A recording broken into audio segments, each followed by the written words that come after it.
A grande fragmentação. A grande fragmentação é aquilo que eu acho que vamos todos passar, sobretudo a nível das startups. Eu recordo-me quando tive a minha primeira startup, desenvolvemos uma aplicação para redes sociais e um dos grandes problemas foi, vamos desenvolver isto para 20 e tal línguas diferentes da União Europeia ou vamos desenvolver isto para inglês para o mundo inteiro.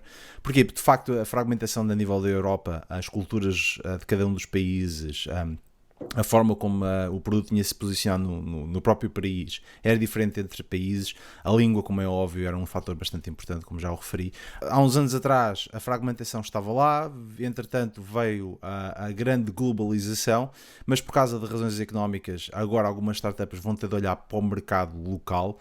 Exemplo aqui no Reino Unido, o Monzo, que é essa grande aplicação bancária, parou a forma como estava a progredir nos Estados Unidos, portanto agora vai se localizar mais no Reino Unido e também na Europa.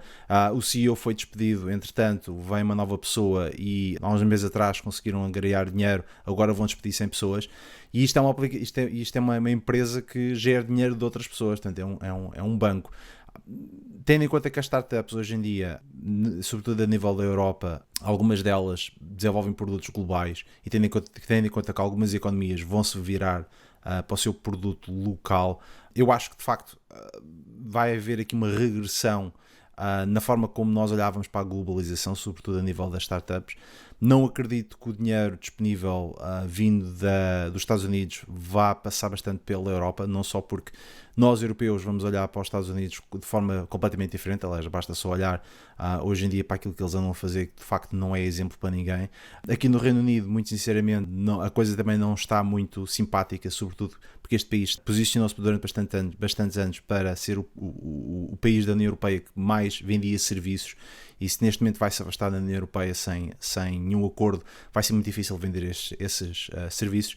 Mas no entanto também vejo aqui algumas oportunidades, sobretudo a nível de Portugal. Aliás, ontem com uma conversa noutro episódio com o Ricardo, nós falámos um bocadinho sobre isto, que era a forma como entretanto algumas empresas estavam a fazer offshore e agora vão se localizar mais a nível nearshore, ou seja, vão trazer estes recursos para trabalharem mais de forma localmente.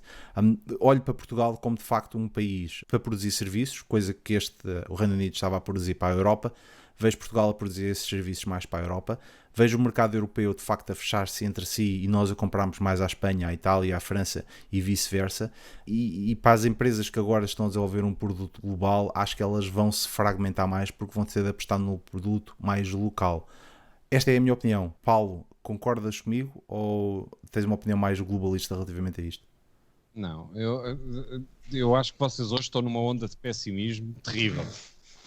Salvador, acho que estou numa onda de pessimismo terrível. A globalização é extraordinariamente benéfica para os poucos que conseguem vencer esse desafio e tem uma recompensa óbvia muito maior. O mercado global é um mercado maior do que o mercado local.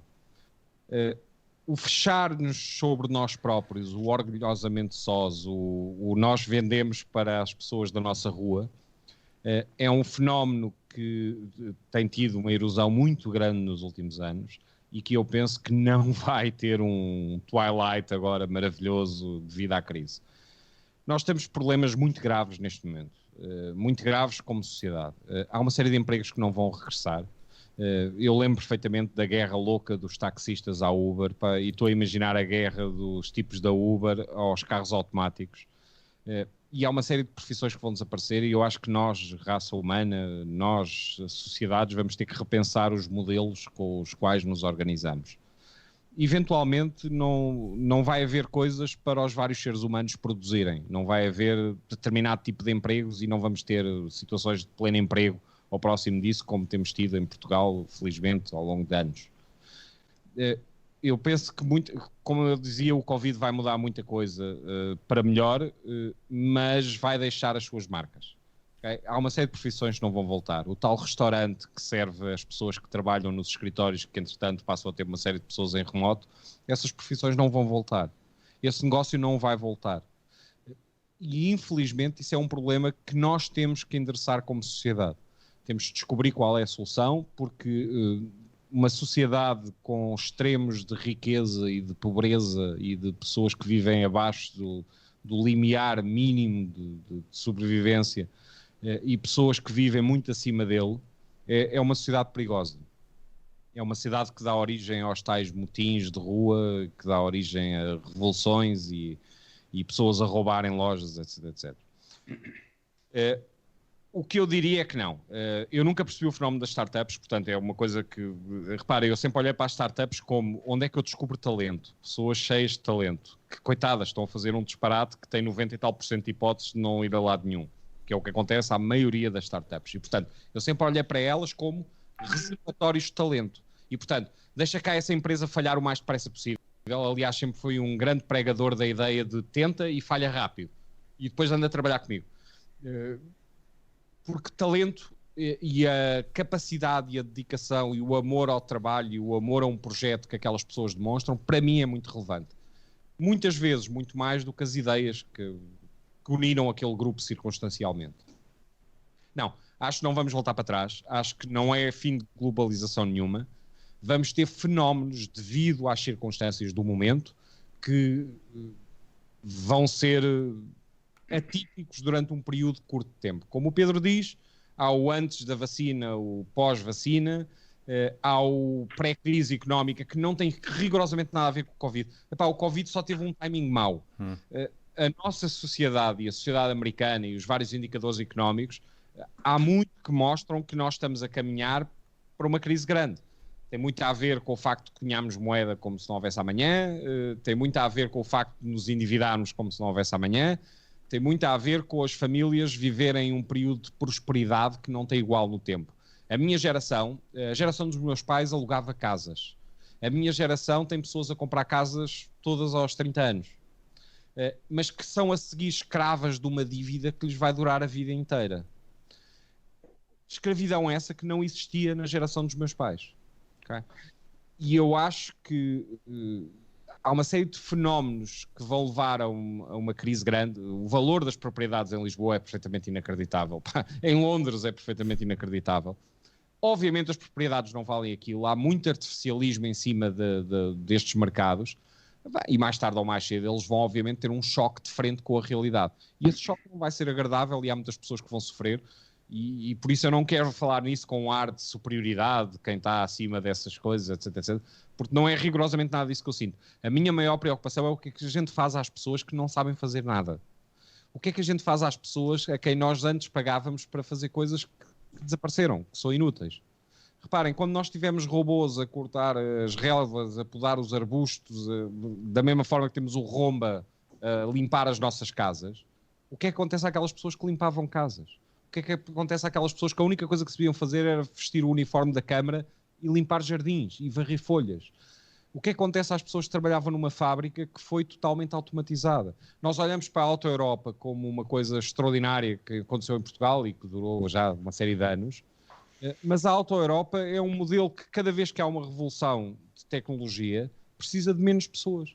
E não há nada a fazer contra isso. Agora, o que é que a gente faz a essas pessoas é que é a minha grande dúvida e a minha grande preocupação. Eu que sou um tipo de direita, não sou maluco, mas sou de direita, eu que sou um tipo extraordinariamente liberal e que acredita que as pessoas devem ser altamente responsáveis pelo seu futuro, detesto esquemas de pirâmide como a segurança social e coisas desse género, eu neste momento já estou inclinado a achar que nós temos que arranjar uma forma de pessoas viverem sem fazer nada. Isto só por um motivo porque não há nada para elas fazerem. E porque nós continuamos a ter o problema de ter aquelas pessoas que têm que estar integradas numa sociedade.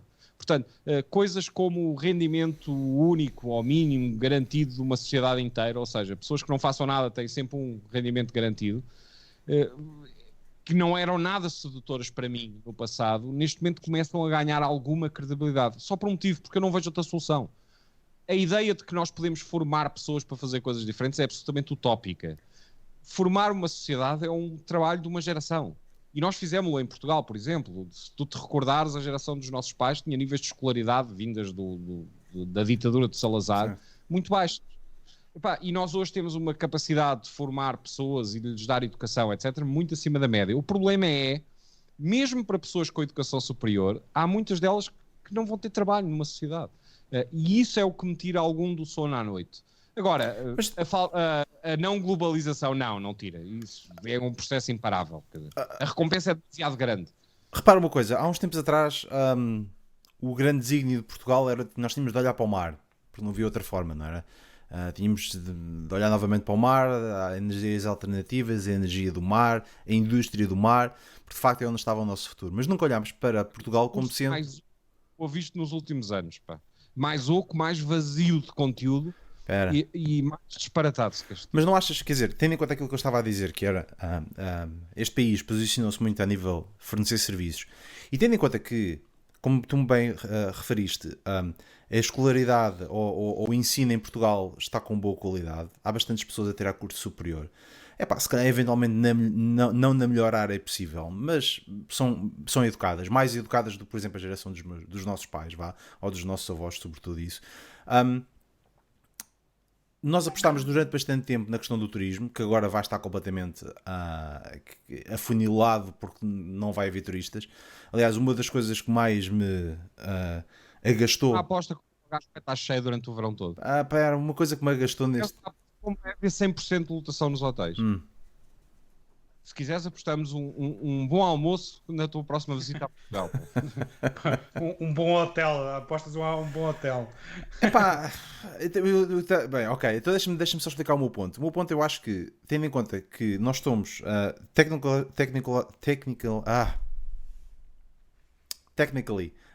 avançados, nós somos temos uma boa educação. Por carga d'água é que nós não somos o país de serviços, neste caso da tecnologia, para a Europa. Quer dizer, nós olhamos para a Polónia. A Polónia, neste momento, tem mais oferta, tem mais procura. Como é que é? Tem mais procura do que oferta. Ou seja, as pessoas estão a sair da Polónia para poder trabalhar noutros países porque elas são extremamente educadas, são extremamente competentes e neste momento não há trabalho para elas todas naquele país. E elas vão ter de sair. Este país já está a dizer, todas as pessoas que entretanto saíram por causa do Covid, que voltem novamente. Duvido que isso vá acontecer. Por cara d'água é que não se olha para os países, sobretudo para Portugal, e pensamos assim, nós temos aqui uma série de startups, temos aqui uma série de putos, ou de ideias, ou de gente com boas iniciativas. Porque é que não começamos a vender estes serviços mais para a Europa? É uma coisa extremamente utópica, é uma coisa que não pode acontecer. Não é? Tens Vitor, 22 unicórnios. Lembras-te da Alp Systems e lembras-te da Farfetch? Tens pelo menos 2 unicórnios em Portugal. Eu não sei se há muitos países na Europa que tenham 2 unicórnios. A questão o que preocupa-me nesta visão de Vitor é que de repente tornamos num país de helpdesk também. Está muito bem formado, mas o sucesso competitivo de Portugal passa por indústrias que acrescentam valor, que apostam na diferenciação, e o calçado fez essa transformação.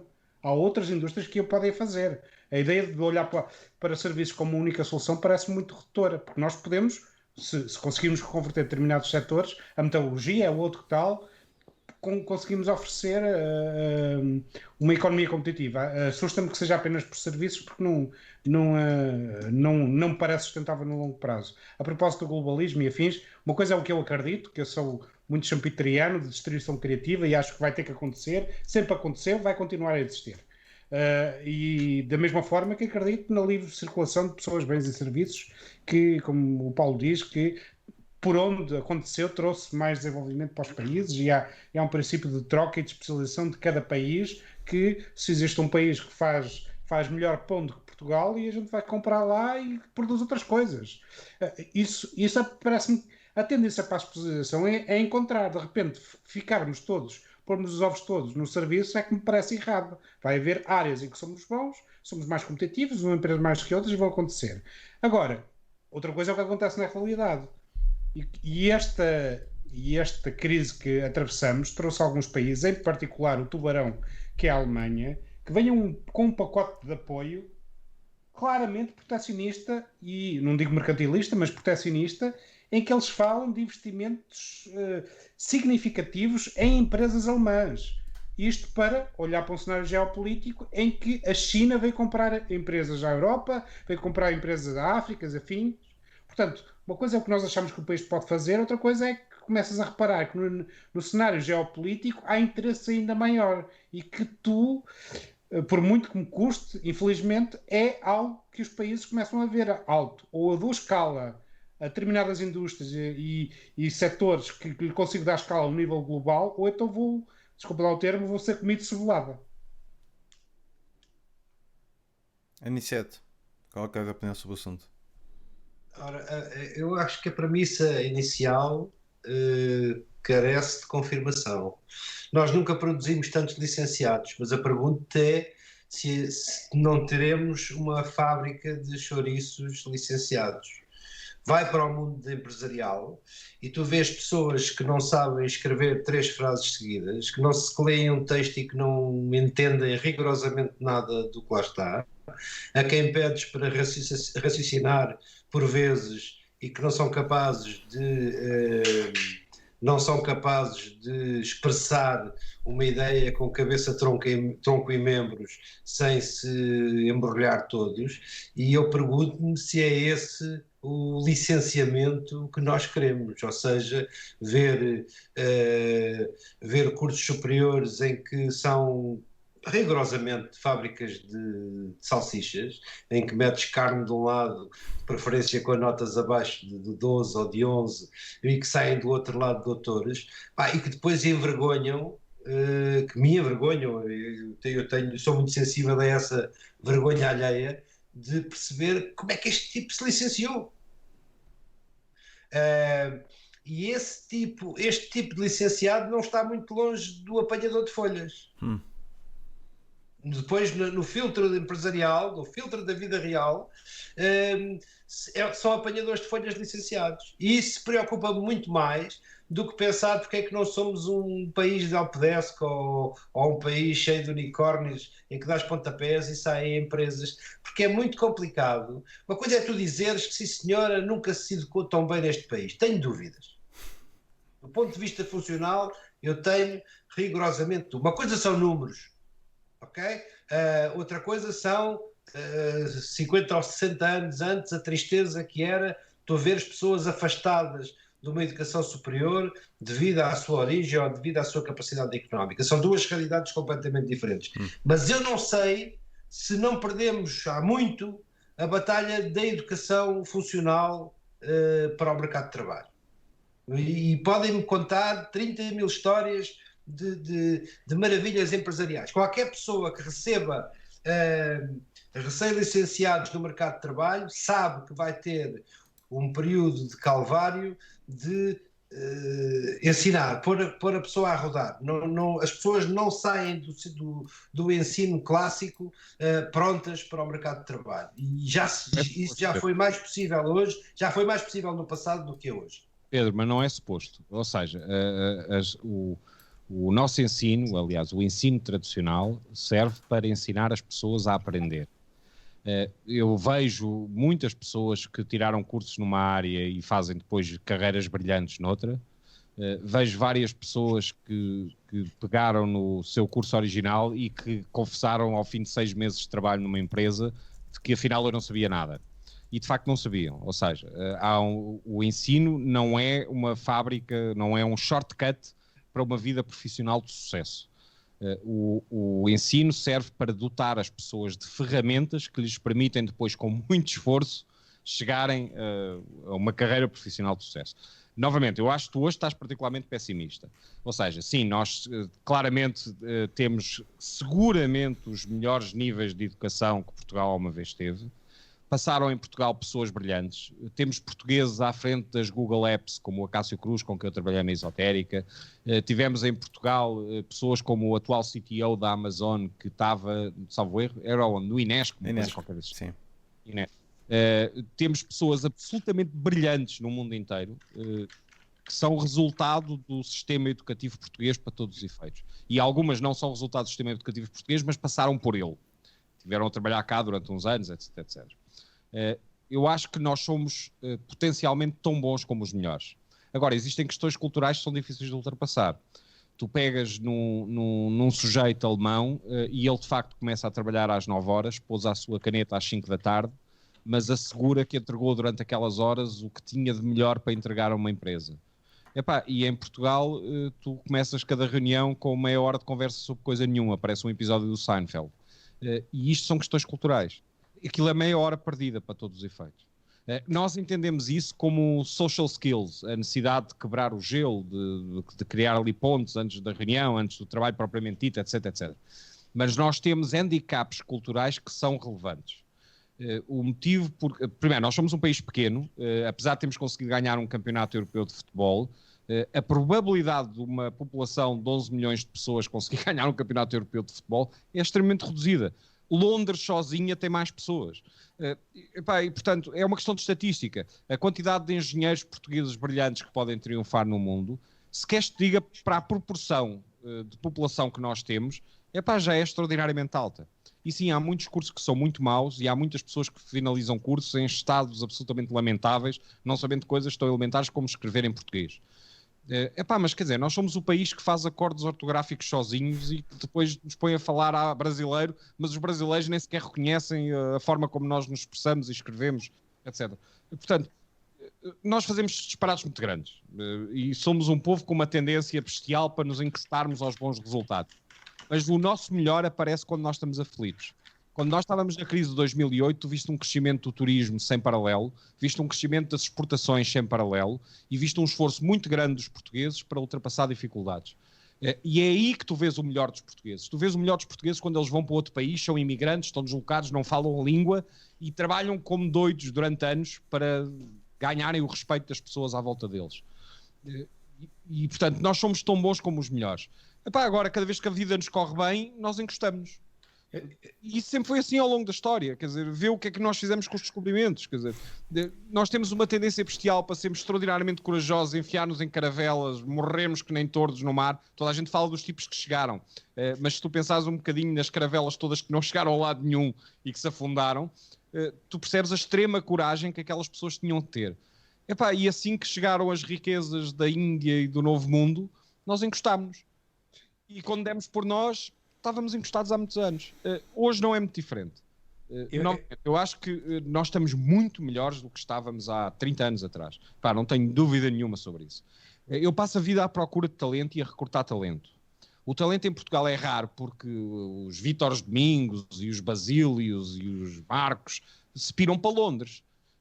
E como eles, eu tenho mais uma catrafada de pessoas que já trabalharam comigo no passado e que se piraram para Londres. Olha, um deles voltou outro dia, a ver se consigo agarrá-lo para ir para trabalhar comigo.